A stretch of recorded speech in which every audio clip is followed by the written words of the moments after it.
Welcome to another episode brought to you by Imagine Strength, the future of safe, simple, and effective high-intensity training equipment. Are you a HIIT studio owner looking for equipment that's not just top-notch, but also tailored to your specific needs? Imagine Strength is your answer. Inspired by the legendary Arthur Jones, Imagine Strength is revolutionizing the HIIT industry with their state-of-the-art yet affordable equipment. Their team doesn't just sell HIIT equipment, they live and breathe it. I've personally experienced their gear at the Resistance Exercise Conference, and let me tell you, it was an intense workout that I won't soon forget, in the best way possible, of course. So why choose Imagine Strength? Number one, they provide customized solutions for HIIT studios. Number two, they have budget-friendly yet high-performance designs. And number three, they're committed to innovation and excellence in high-intensity training specifically. Founder Jeff Turner and his dedicated team are on a mission to make HIIT accessible to everyone. Getting started is easy. Number one, visit imaginestrength.com. Number two, consult with their expert team. And number three, choose the equipment that will skyrocket your business. Don't wait. Head over to imaginestrength.com and elevate your HIIT studio today with Imagine Strength.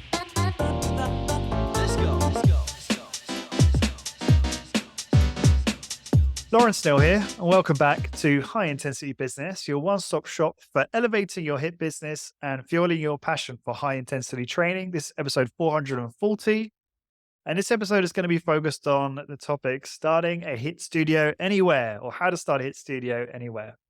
Today's guest is Pete Cerqua. Pete is a master high-intensity fitness coach and creator of the 90-second fitness solution. He has been professionally coaching since 1985 and is also a 5-time best-selling author for Simon & Schuster and Skyhorse Publishing, which include the books High Intensity Fitness Revolution for Women and High Intensity Fitness Revolution for Men. Pete built and operated a 7-figure HIIT business for 16 years. Pete is now coaching to help you grow your HIIT business, and you can join a waiting list to learn more about that over at highintensitybusiness.com/coaching. Pete, great to see you again. How are you, sir? Lawrence, thank you so much for having me on today. Let's make some money. I love it. I love it, Pete. All right. So obviously today we're going to be talking about, starting a HIIT studio in all sorts of different places. Where do you want to start? I've got a list. I got a list of places that I want to tell people about. Sometimes when people think about a HIIT studio, depending on what they've come across over the years, for instance, maybe you're in your research, you came across the Kaiser facilities in Europe.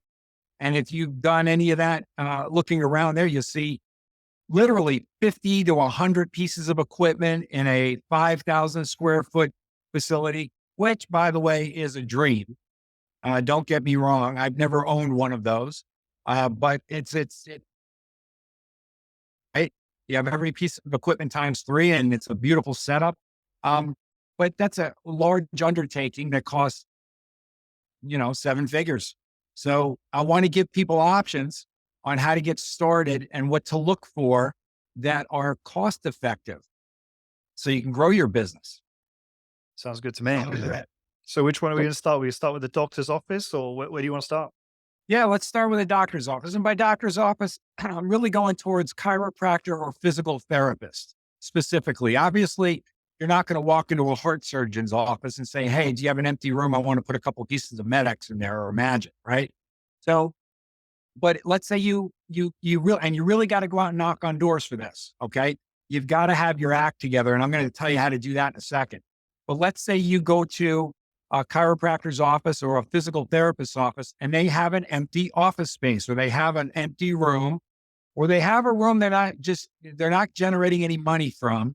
And you say, hey, I'm willing to give you market rate rent, which is very reasonable rent, by the way. Okay. It's a small office space. You're going to share their waiting room. You're going to be very, very professional.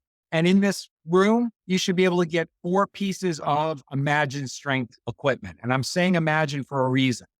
Imagine has taken Med-X and made it more scalable. And you can fit Imagine Strength equipment into a 10 by 10, 10 by 12 room comfortably and professionally. Med-X is big. Now, not that it's not doable. I would even try it, but Imagine is like, now you got it. You might even be able to buy 1 or 2 more pieces down the road. So a doctor's office, how do you go about and approach these people? Well, here's the first big tip that I'd like you to embrace. Don't give away your information and don't tell them everything up front. And this is what people do. They go in the door. Hey, I want to put my hit studio in your office. You have an empty office space.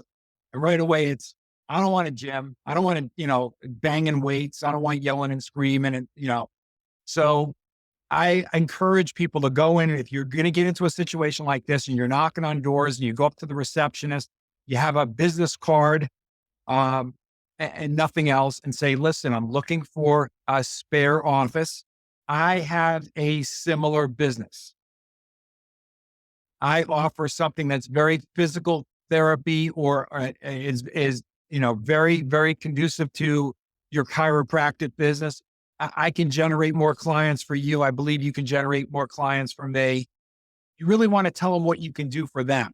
Don't give them any more information than that. Do not explain the cam. Do not tell them about the machines. Do not mention Arthur Jones. All of that will kill your deal instantly. Okay. Just tell them you have a similar business, physical therapy in nature. This is not fabricated. Do we or do we not offer strengthening of body parts that become physical therapy? Exactly. So that's the way to go in and do that. Now, what your goal is in those visits is that the receptionist will hand it to the doctor or the gentleman or lady will schedule a phone call or a visit with you, a sit down. In the sit down or the phone call, again, you're not going to verbal vomit and tell them all about your program. You want to tell them what you can do for them. My style of physical therapy and personal training is will definitely generate more traffic for you. There's no banging of weights. I have very technical, great machines, like you do. You really want to go with all the similarities. If they prejudge and they've got this, this CrossFit kind of, yelling, screaming, chip up, clean and jerk kind of thing in their head, they're going to shut it down immediately. I don't want that in my office, right? You really want to dial it down and say, no, no, no, no, no. My thing is like Tai Chi or yoga with weights. You really want to tone it down. There's no yelling and screaming. There is absolutely no banging of anything. And that's as much as you want to tell them, not the protocols, not the other stuff. Would you say things like medical exercise? You quite like that phrase? I love that phrase. Especially if you have a piece of MedX in there where an MEDX say, that means medical exercise. Right. Yeah.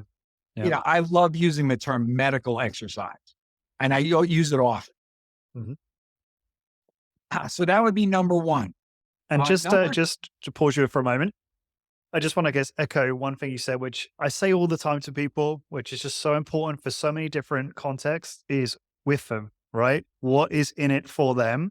Like that's like sales 101, right? It's like whenever you're trying to do anything in your business or involves some other party giving you a hand or helping you out, it's like you need to always understand like what's important to them. How can I add value to get the outcome I want to have, right? And it's like, I love the fact that you led with that. Like the first thing you're doing is when you're trying to get this office space is how is it going to add value to their business, and make sure that you're really clear on that. And you almost like brain dump like all the ways you can benefit their business. So when you come to talk to them, you can make it a really strong opportunity for them as well, and make it far more likely that you're going to get the space.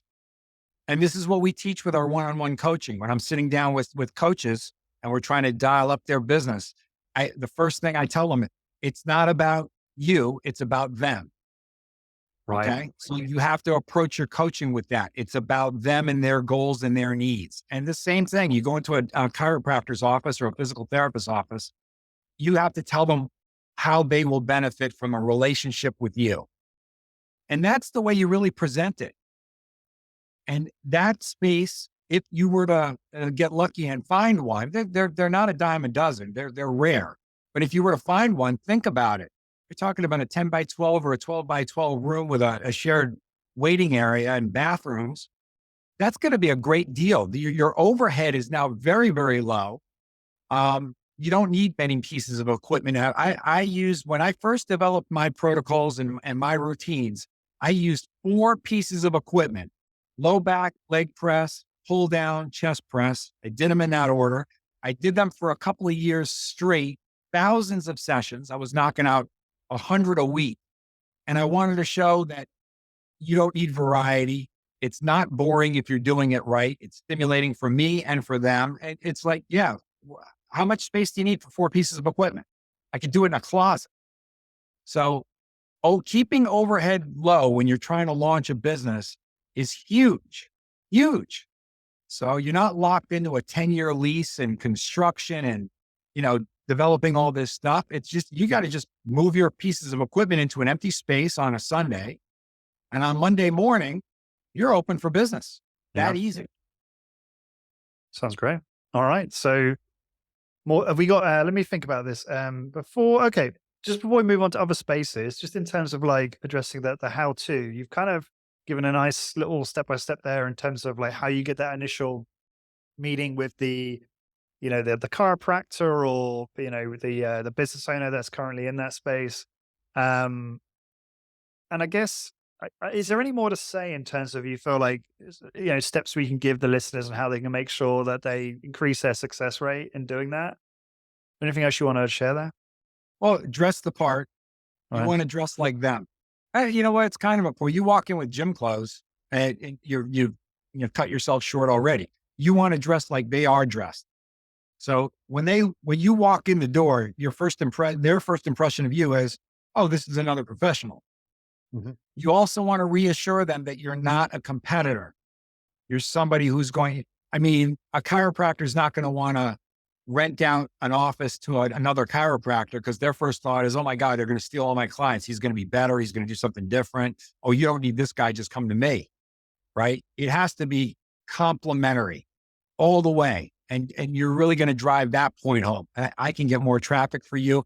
People are going to come and do my thing and then say, oh, can I get an adjustment afterwards? Or can I got a bad shoulder. Can I use that PT? Will my insurance pay for it? Yes, you can. Come on, let me make an introduction. Beautiful. And that's really what you want to sell, but definitely dress the part. That's a good tip. And also, what about like obviously, like you say, you want to focus on how you can provide value to them. But do you want like a high level business plan to give them security? Because the last thing they want to do is put some time and effort into helping you get settled, although you want to try and minimize that, obviously. But then have to go through the process again if you go out of business. So do you think we need some kind of business plan or some kind of like, even like a high level view of the business so that they can have buy-in and therefore have more confidence that you're going to stick around? Well, yes, that's a great point. So you definitely want to have a plan. This is not for people to just walk in there and you have no idea what you're doing. I mean, you better have everything in place and ready to go. So yeah, definitely have a plan. And if you don't have a plan in place, you better sign up for our coaching and just at least sit down with me and say, here's what I'm thinking about. What do you think? And just go over it. It's not that difficult, but you do want to have it organized. If you slip up, you're going to make everybody look bad. Got it. Okay. All right. So let's talk about the next scenario here. So let's just address this next point. He said, don't limit yourself to a storefront location.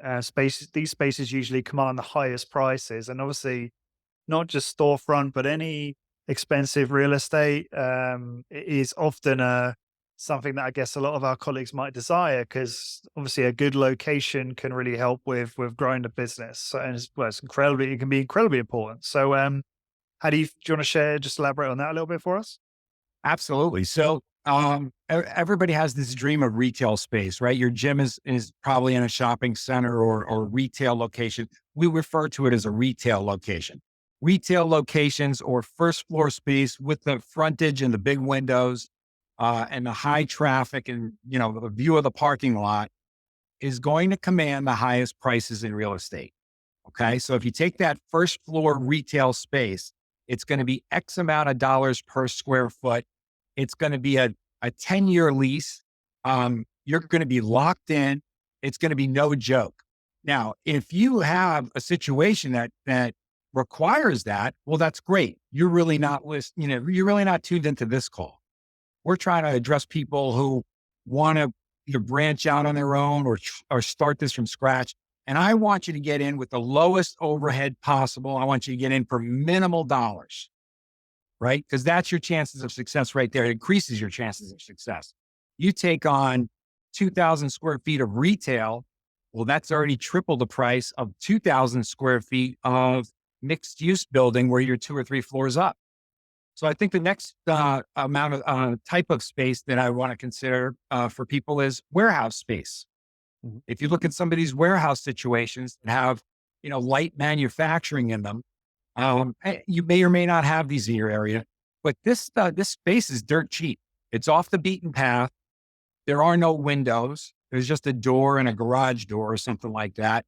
Um, you've seen spaces like this when they put those like CrossFit style gyms or the gyms that have the Astro turf and they're pushing the sleds and that kind of workout. So you definitely don't need that much square footage. You can get the smallest version of that or take half of a space. Or if there is a gym in a space like this, you can go in and say, listen, are you using all of it?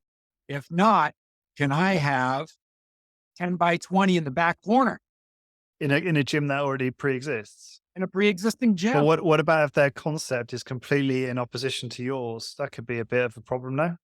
It could be, or if you present it properly, you could say, listen, my thing is physical therapy in nature or medical Right, exercise right, again, right, right? right, right. So I'm not a competitor for you. As a matter of fact, what I'm doing is I'm keeping bodies coming in versus they have to take 3 weeks off for their injury.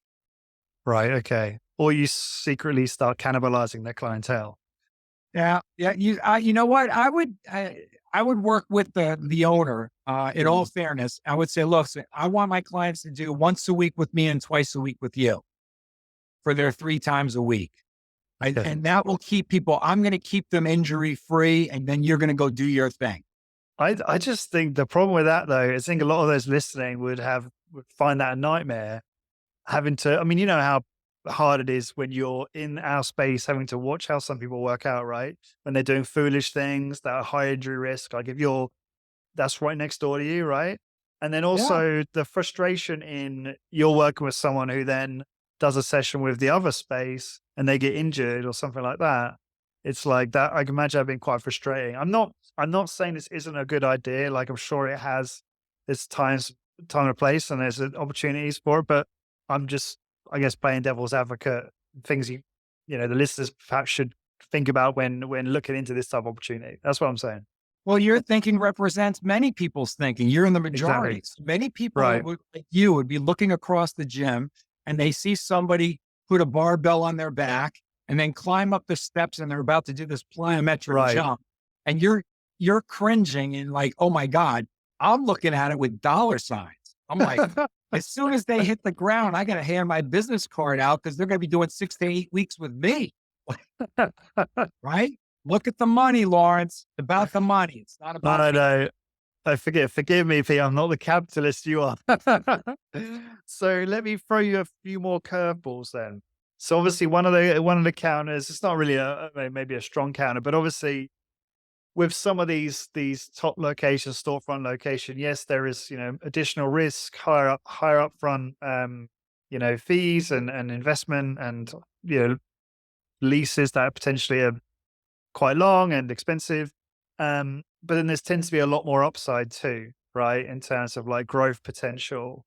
And a fear I guess some people might have is if they get a really subpar spot, location, space, that it's going to have far less upside potential. How do you think about that? Yeah, it's a great question. So let's break it down. So retail space is going to have a higher upside and a higher volume. Yes, but what is your net? So what if you lay out $1 million? Literally, it's a $500,000 entrance fee, and you wind up laying out $1 million in initial overhead, and at the end of the year you do $1 million in sales, or within 2 years you're doing $1 million in sales. What was your net? What did you take home? 150,000? Okay, now let's take the $1 million overhead and the 150,000, which is 15% of your net, and let's break that 150 down and say, if I have zero overhead, how many sessions do I need to do to make 150,000? A few, a handful. It's not even work. It's like 15 hours of work a week. Okay. If you're following any of my programs. So you break it down that way. Now, what if you have 500, $50,000 to $1 million disposable income. It's got to be disposable income because franchises don't take you if you need a loan for that, or you're just not qualified. But what if you have that kind of money? Oh, my first phone call is to Luke Carlson. It's hey Luke, I got a spare $1 million sitting around here. Tell me about your program, which I don't know the details of his program. Got it. But I want a situation it's basically called a business in a box. Mhm. And that's a complimentary term. Luke has thought of everything. I have to think of nothing. I don't even have to be interested in the business. I just know there's a model and this is going to work. And he's done it all. Okay. This is different. Our conversation today is about the trainer who may want to go out on their own or has been dreaming about their own HIT facility and their protocols, and they just want their name on the door. And, okay, now I really want to do it. And you start looking at the numbers or start looking at space, and all of a sudden this becomes overwhelming. Oh my God, the lease is this much. It's $3,200 a month for the lease. And here's what the equipment's $48,000 and it's this. And I got to do like 18 sessions a week just to pay the bills I haven't even eaten yet. Okay. Now those numbers have freaked you out and you withdrew from your dreams and aspirations. I'm telling you, there's a better way to go about it that won't cost you hardly anything. 4 pieces of Imagine Strength, $20,000 to $25,000 delivered. Okay. Oh, that's easy. All right. It's doable. That's the price of a used car. Signing a $500. Jesus, what used cars you buying, Pete? 25 grand? So, a $500 a month lease, Used maybe, Ferrari. or $70 a month. Yeah, Ferrari. Yeah. Tesla. These kind of numbers are now within range, right? You don't have to go to the bank for a loan. You probably, you may have a $20,000 limit on a Visa card.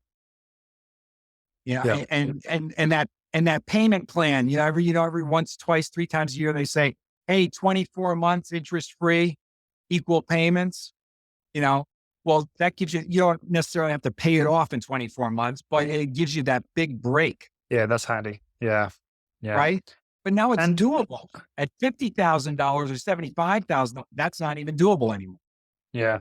And I guess there's always the opportunity to upgrade later. As you grow, if you want to transition to a different space, a larger space, and you can take on more risk when you're in a financial position to do so. And if you want to, if it's congruent with your aspirations as a business owner, then you can do that, right? I guess it's just painful to have to do it, again. I don't know. I've never moved a studio before, but I can only assume that it's kind of like as stressful as moving house, if not more stressful, because you've got a whole clientele to take with you. I've done it. It's 12 hours one day. You get a team together. It goes a lot faster than you think. If you have the right equipment, it's really boom, boom, boom. Now I did it in 2 elevator buildings, and the elevators were small, and it still was fine. And it was still 12 hours. And on a Sunday, because New York City, we're trying to deal with parking and open spaces and a truck. It was no big deal. You got medics machines and elevators. Oh yeah. Break them down. I mean, you have to be careful on those weight limits, right?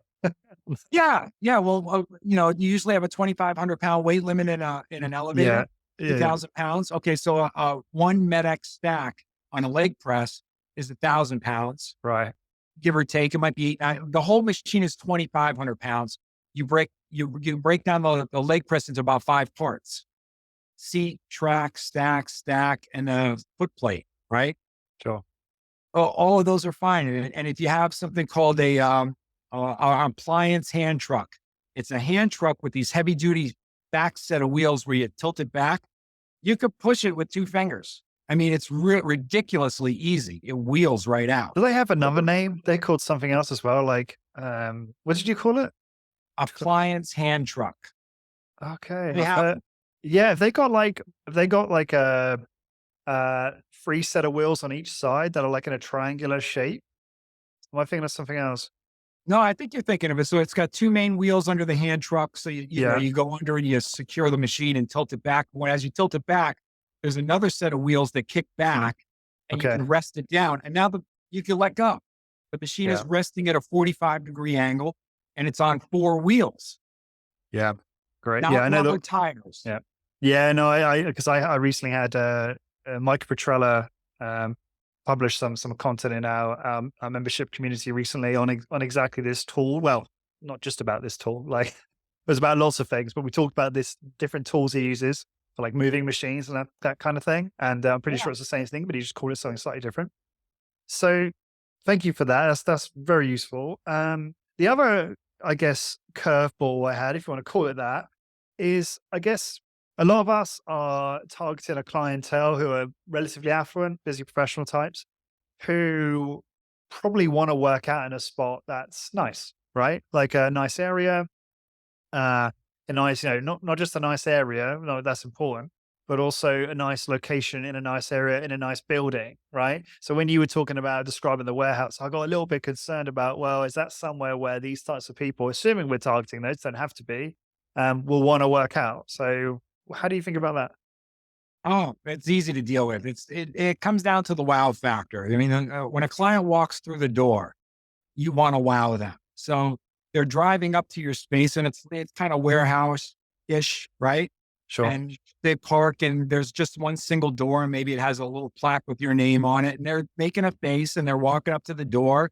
Then they open the door, and you're dressed really nice and professional, and you got this professional equipment, and you got a nice waiting, and it's, oh wow.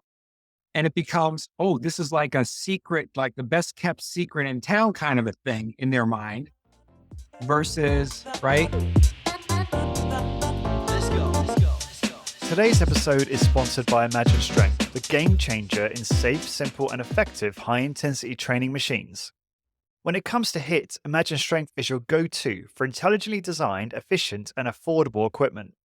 Their team is passionate about HIIT, and it shows in every piece they craft. So why are Imagine Strength the right choice? Number one, they tailor-make their equipment for HIIT studios. Number two, they provide cost-effective solutions for your business. And number three, they are committed to ongoing innovation and refinement. Ready to take your HIIT business to the next level? Visit imaginestrength.com to discuss your needs and find the perfect gear for your studio. Join the HIIT revolution of Imagine Strength and transform your workout experience today. You're making me think of Doug Holland's facility. You know Doug Holland? I know of Doug Holland, never met him in person, but probably for 30 years, I know of his name. And Doug, if you're listening to this, I'm not trying to say you have a bad area. I have no idea. I actually don't. But the way he's described it to me before is we even did some content in the membership a few years ago on like how his space is like a secret location that everyone wants to be part of, and it's like an exclusive club kind of thing. And Right. and the way he described it is, it's kind of like that. It's kind of in this like strange area. It's not easy to find. And when you get in, obviously, we all know well, most of us have seen the inside of Doug's space on Instagram, and it's just this great space with just every toy you can possibly imagine from our in strength training. So yeah, you're making me think of that. But anyway, not to digress. If he's Yeah, got, and we don't know, I know very, very little, but let's just hypothetically say that he's got 2,000 square feet and he's right. paying $12 per square foot. Well, Doug's Yeah. actually, I think, owns the building and has like practically no overhead, so he's crushing it. Okay. Yeah, But let's say he was going to rent that space. $12 a foot for warehouse space is kind of like depending on sure. where you are in the Yeah, country, could be $8 a square foot or $6 a square, could be 15. Let's go with the 12. That's $2,000 a month or $500 a week in overhead. Wow. How many sessions do you need to clear $500 a week? not many. Okay. What if you took Doug Holland's place in the same exact square footage and put him in a strip mall, triple that number easily? Yeah. And now he's at $6,000 a month and the electric bill. And those are real numbers. Now he's got to generate $2,000 a week before he keeps one penny for himself. So Doug did it right. He put himself in a position where he is successful on day one. Smart move. Yeah, well, I think it took him it wasn't just day one. I think it took him a while to get to where he's at, in terms of paying that off. I believe, I mean, might be getting some of his details a little bit incorrect. So take what I'm saying with a grain of salt. But I know he's definitely the model for a lot of our listeners, who aspire his particular style of growing this business that a lot of them quite like. All right. So where do we go next? So we're looking at other considerations, right? So I garage saved the space. Should we best talk for about that? last. Okay. the best for last. The best for last is something I have a lot of experience and a lot of success with. It's called a mixed use building. A mixed use building is going to have commercial space. It's going to be an office building. There's two versions of this. A mixed use building is going to be commercial space for the first 4, 5, 6 floors, and then residential space the rest of the way up.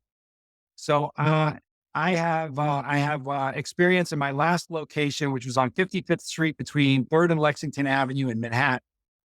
This building was a mixed use doorman building. Walk into a doorman situation, which is already kind of high end and nice, and a nice elevator bank. And the first 4 floors in my building were commercial space. So you had business professionals. Now you get off the elevator on my floor. I was on the 4th floor, and you look down the hall, and there could be doctors, lawyers, accountants. There could be marketing companies. Could be tech companies, all on my floor. And then you walk to my door, and it's just a doorway with a little sign, a little plaque out front, and open up the door. And all of a sudden, my office, my studio looks more like a doctor's office or a physical therapy office than a gym. So there's the wow factor. First of all, my clients walked into a doorman building in New York City. That already elevated me. Now, the commercial space is going to be, and it's going to be not on the main avenue, it's going to be in the street, which is going to reduce the overhead and the price. So I'm going to get a good deal for being on the 4th floor versus the 1st floor. Now, on the 1st floor of my building, there were 2 restaurants, and they were kind of famous high-end restaurants with high-end clients. And I know for a fact, because I was friendly with the landlord, they were paying rent that would make you nauseous. Like, oh my God, money, $30,000, $40,000 a month.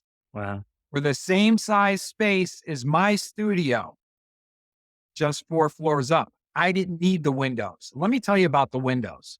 People think I need people to walk by and look in the window and say, oh my God, I need this. No, they won't say that because they don't know what this is. Then nobody walks by and says, oh, he's got Medex equipment, or imagine, oh, I got to go in. They don't know one piece of equipment from the next. All they see is gym. Mm. And if they're going to stop and stare at the session, they're not going to make sense out of that. They may prejudge it. That's strike number 2. And they might actually form opinions that actually hurt the chance that they're, yeah, it's fascinating. I didn't thought about it like that. Right? Yeah. And number 3 is you don't want your client sitting on the chest press with somebody looking in the window. That's annoying to your client. Now it's not about them. It's about you, which I told you that's how to kill your business, right? Because it's, hey, I want you to put on a good show for me on this chest press so some stranger will press their nose against the glass and sign up with me. That's not about customer service now. You just killed them, right? So now, does retail space have its place? Yes. In the franchise model, 1,000%. There's no other way around that. You want that. That's a little different model. We're talking about something else. So in New York City, I was in a mixed use building for my last space. I was there for 8 years, and I was on the 4th floor. The guy on the 1st floor, literally right below me, was paying 4 to 5 times the rent that I was paying. And I had something where, by the way, I've got clients coming out my ears because there's 100 apartments above me. We put a flyer under each door, or put a stack of flyers with the doorman with a special we were running. Hey, there's a gym in your building. You don't even have to leave your building. It's an elevator ride away. You don't have to sweat or change your clothes. It only takes 15 minutes. We got a lot of clients from there. Then you have offices on the same floor and next door, and they see you moving in, moving out, or just walking down the hall. Hey, are you a gym? Kind of, but you can work out dressed like you are right now. Get out of here. Yeah, it's like we're going to the bathroom or a lunch break. I'll have you back at your desk in 20 minutes. Really? Can I cut? Come on in. I'll show you. I mean, the marketing is just off the charts easy. So that's a mixed use building. Okay. Now, the other version of that is a 100% commercial building. 100%. And I had space in a 100% commercial building. There will be no residential apartments in the commercial building. It's all professional office space. So on the 1st floor of the retail floor, you may have a clothing store or a restaurant or a commercial building that needs retail space and windows. And I did, but I was again upwards. And coincidentally, I was on the fourth floor again. So I was on the fourth floor both times. That was just a dumb coincidence, but my lucky number, obviously. And there's all professionals in offices. And it was, of course, a doorman building again. So the marketing potential right in my own building, holy cow, they're already there. Why would you want to grab your gym bag, walk 3 or 4 blocks away, change your clothes, sweat, shower, get dressed, go back to your office? That's 90 minutes. I'm saying 15 minutes. It's an elevator ride. I'll have you back at your desk with your lunch at 20. What about again, if you're in a corporate building, obviously there's likely to be, well, it depends on the building, depends on the tenants, but there's likely to be some people there who are a good fit for your business. There's also likely to be people that are probably on much lower incomes who probably aren't a good fit, right? And in some cases, you might get a spot in a corporate building where there's businesses in that building, and maybe they look like they have high earning employees, but really they might be more kind of, not to sound derogatory, but like, administrative or just middle or lower income employees. So who might not be a good fit for the business. So how do you think about that? And do you think about, before obviously you're getting a lease in a location like this, are you really looking at some of these other businesses to see, are my target market working in these businesses? Like, am I actually going to get that many clients? Because like, if for instance, I don't know, you're in a corporate location and it's full of like, I don't know, florists. Right. I don't know why that's the first thing that comes to mind. Like, are people that work within a florist business, are they going to be a good fit for you? Probably not, unless you're I the don't know owner of what's the going on florist. over there in Ireland, but I don't think we have a whole lot of florists in our office building in Manhattan. That's But not that many here, to be honest. let's go Yeah, with florists for the moment. it's a Okay. bad example because there is because even corporate buildings here and Galway, you've got some well-known businesses here, because obviously a lot of American businesses will have offices here for like tax purposes and stuff like that. And so you'll get your usual software companies and financial firms, all the rest of it. But yeah, anyway, I'd love to hear how you think about this, just in general. I love these people. It just makes your marketing so much easier. So think about, let's say you charge $75 for a 30-minute session, which doesn't take 30 minutes. You always leave yourself a little room to pad. Okay. The secretary that walks in from down the hall and says, "Hey, I heard you got to, can I take a, sure, come on in." Uh, I don't know that I can afford a personal trainer. Oh, well, let me ask you this. If the personal trainer was $25 an hour, could you afford that? Yes. Well, the average workout, if you go to a personal trainer in a gym, is going to be $25 an hour or more. And it's going to be 1 hour, 3 times a week. So $75 a week. Is that your budget? That's a significant amount of money, right? It's $300 a month. Yeah, but that's kind of doable. Okay. Well, I can get the same job done once a week in 15 minutes. So it's the same amount of money. You don't have to sweat or change your clothes. Can I give you a free workout just to show you? And my referral program, if you guys know anything about my referral program, you can refer your boss and everybody else in the office to me and probably not pay me again for the next 2 years. Can you afford free? I got their And you attention. afford free. Afford free. That's fun. Yes, I'd use those exact words. Put them on the pull down. I do my demonstration. If they don't sign up with me, I got a referral and their boss walked down the hall 15 minutes later, or I got them and they started, now they're motivated to save the money and they are sending me people, bodies left and right. Got it. So I've had it both ways. So yeah, dude, our program is very affordable. Yet it's so high priced. I mean, but right? Think about it. You're doing the same. I'm giving you a week's worth of training in 15 minutes. How is somebody not going to try it out? And Absolutely. now my rates are going to be astronomical because of the level I was at and the city I was in. But if you're charging $25 for a 30-minute workout, oh, holy cow, how is that not affordable to just about everybody? And you want to book a couple of those in a week. So yeah, give me an office building any day of the week. I want them all. Yeah, that's a great point, and I love that. How do you say that kind of objection handle you gave there was really interesting and really effective.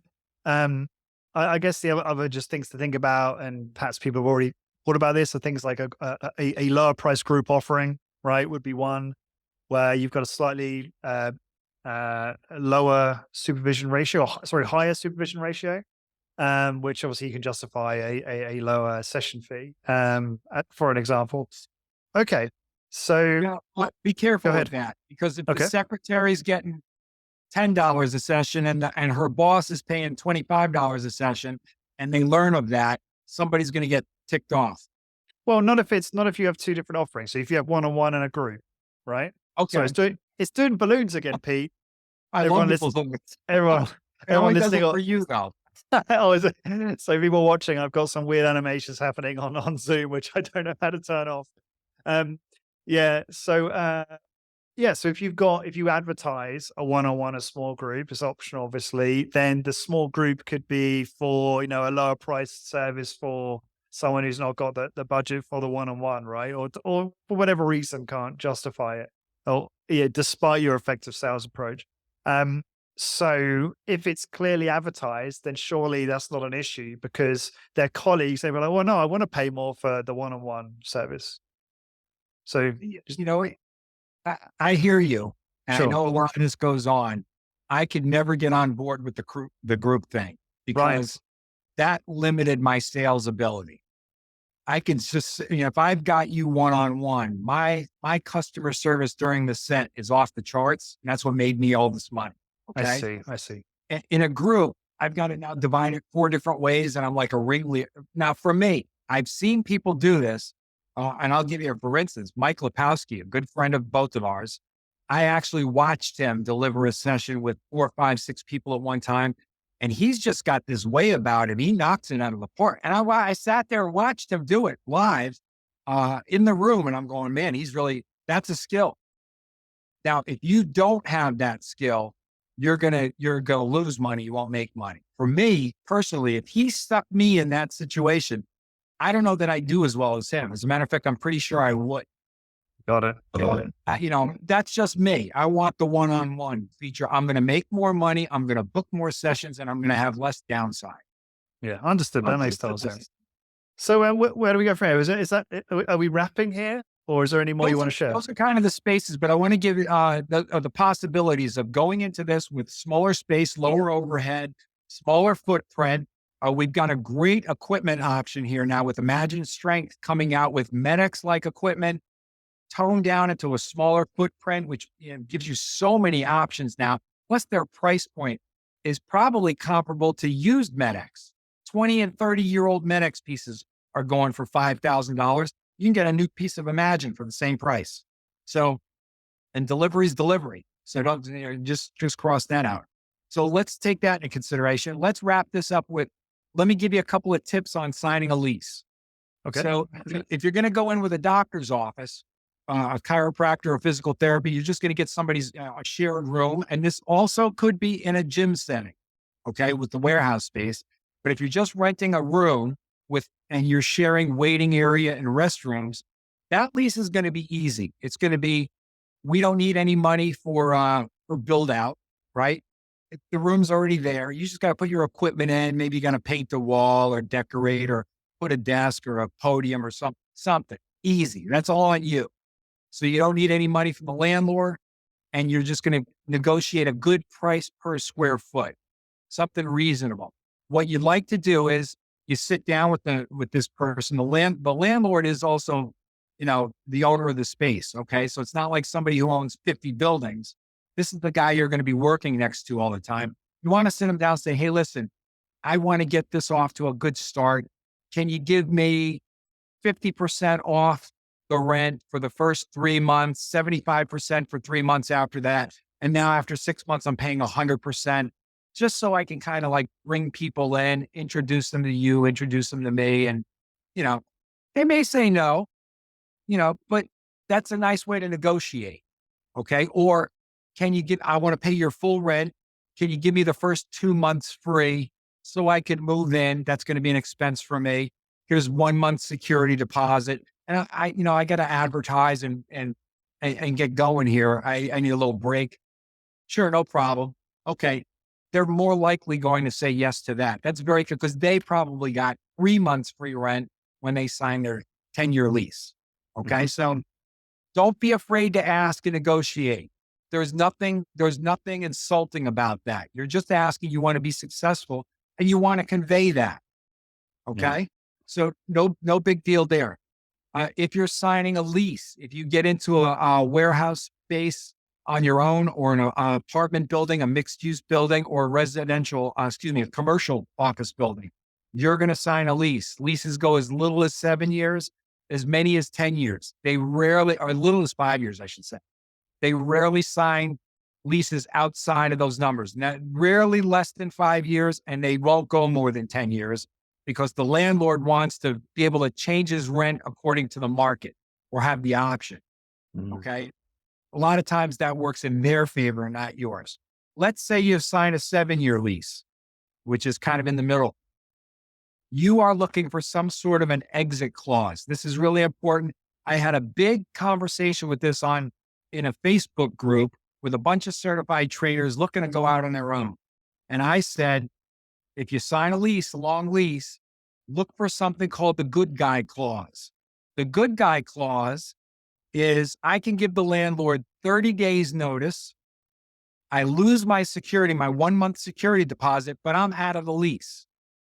If you don't have something called the good guy clause, and let's say on year number 2 out of year 7, business is just underwater, maybe by $1,000 a month, but it's underwater and it's just costing me money. It's just not happening. I need a cheaper space or I need a different situation, but I got to leave this situation.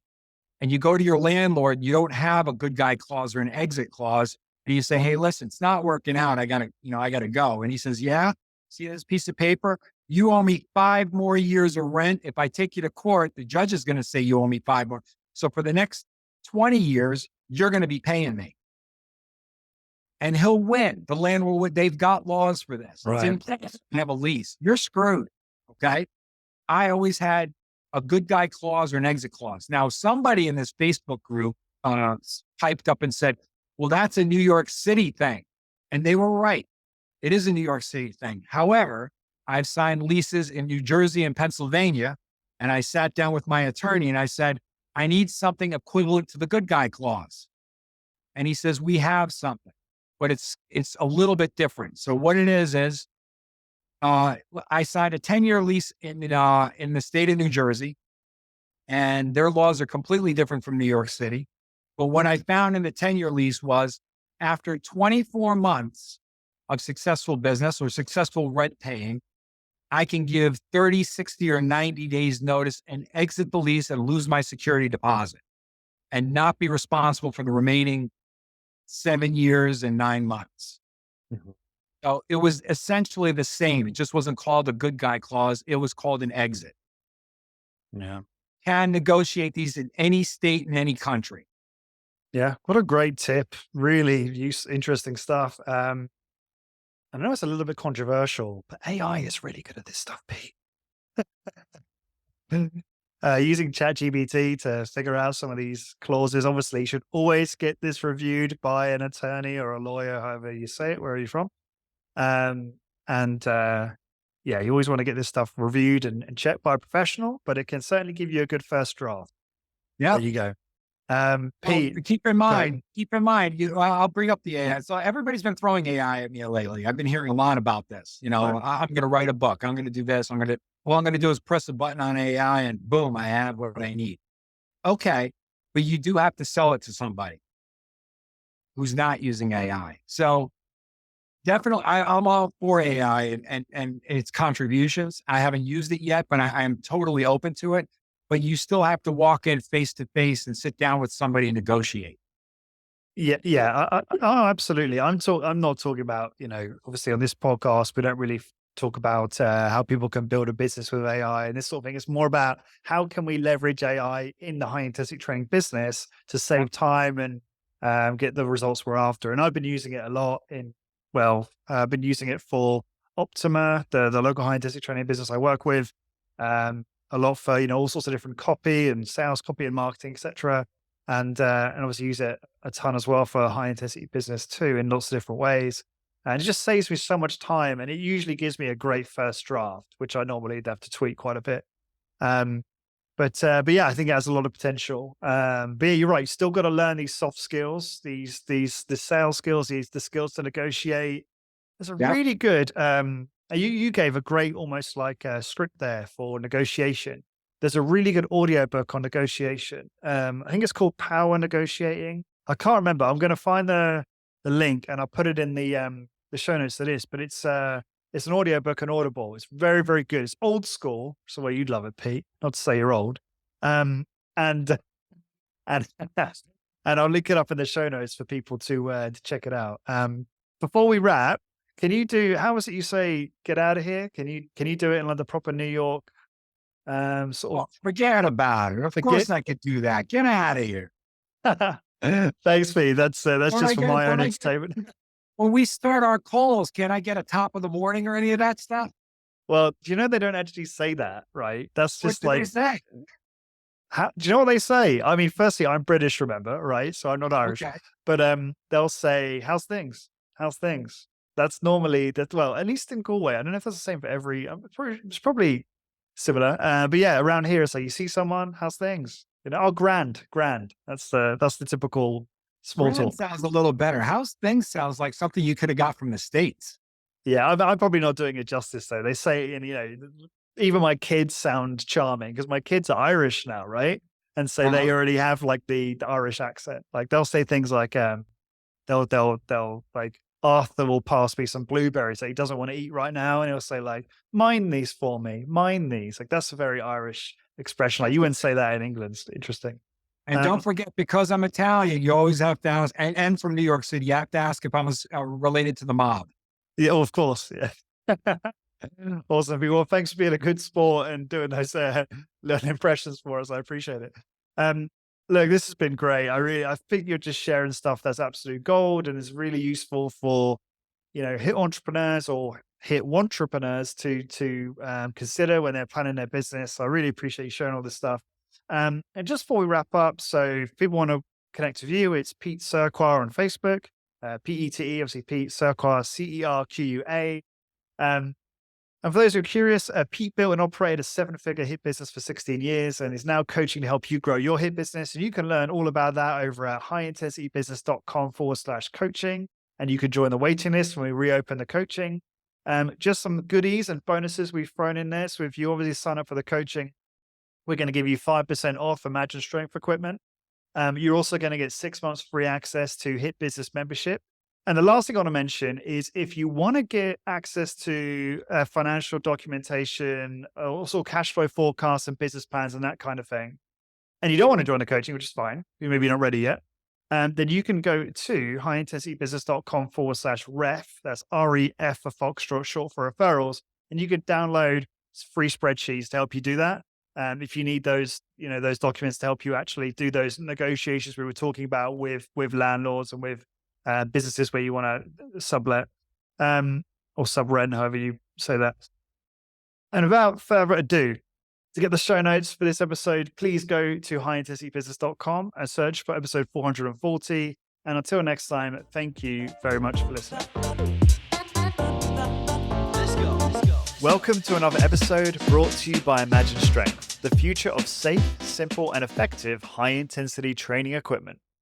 Are you a HIIT studio owner looking for equipment that's not just top-notch, but also tailored to your specific needs? Imagine Strength is your answer. Inspired by the legendary Arthur Jones, Imagine Strength is revolutionizing the HIIT industry with their state-of-the-art yet affordable equipment. Their team doesn't just sell HIIT equipment, they live and breathe it. I've personally experienced their gear at the Resistance Exercise Conference, and let me tell you, it was an intense workout that I won't soon forget, in the best way possible, of course. So why choose Imagine Strength? Number one, they provide customized solutions for HIIT studios. Number two, they have budget-friendly yet high-performance designs. And number three, they're committed to innovation and excellence in high-intensity training specifically. Founder Jeff Turner and his dedicated team are on a mission to make HIIT accessible to everyone. Getting started is easy. Number one, visit imaginestrength.com. Number 2, consult with their expert team. And number 3, choose the equipment that will skyrocket your business. Don't wait. Head over to imaginestrength.com and elevate your hit studio today with Imagine Strength. Let's go.